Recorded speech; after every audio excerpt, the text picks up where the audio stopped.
Ecco l'ospedale del futuro, le parole scelte dall'azienda ospedaliera di Padova per presentare ai padovani e a tutti i veneti la nuova versione del vecchio ospedale. Un moderno ospedale con 900 posti letto. Le previsioni dell'accordo di programma che verrà sottoscritto a breve tra Comune di Padova, Regione, Provincia, azienda ospedaliera e università riguardano infatti anche la riorganizzazione complessiva dell'area di Via Giustiniani, insieme al grande intervento di realizzazione del nuovo polo ospedaliero di Padova Est San Lazzaro.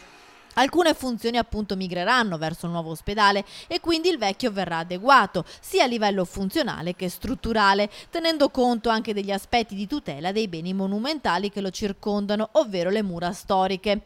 La nuova progettualità che si vede nei rendering diffusi dall'azienda ospedaliera mostra infatti la tutela del sistema delle mura con il corretto ripristino del bastione Cornaro e la realizzazione della passeggiata di circuito e la visualizzazione della cinta muraria dall'esterno, liberando l'area degli edifici che la oscurano. Una risposta, insomma, a tutte quelle associazioni che nelle scorse settimane si erano schierate a sostegno delle mura e contro la nuova pediatria, senza conoscere il progetto e senza considerare il fatto che attualmente i bambini malati e le loro famiglie sono curati in spazi non adeguati.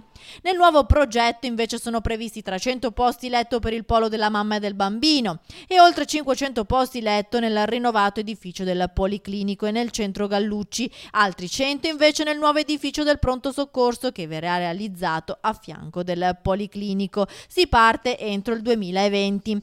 Verrà demolito inoltre l'edificio vetusto del monoblocco e verrà liberata la zona tra le mura e via Gattamelata, potenziando gli spazi verdi.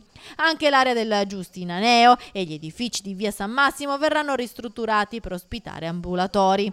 Soddisfatto il presidente della regione Luca Zaia. Il Giustinianeo rappresenta l'altra faccia di una medaglia che non ha rovescio. Su un lato il nuovo Policlinico Universitario di Padova Est, sull'altro un ospedale cittadino senza pari, dice Zaia. Soddisfatto anche il sindaco Giordani, che plaude al grande lavoro di squadra. Il direttore dell'azienda ospedaliera detta i tempi: la riqualificazione di pediatria e del parco avverrà entro il 2023.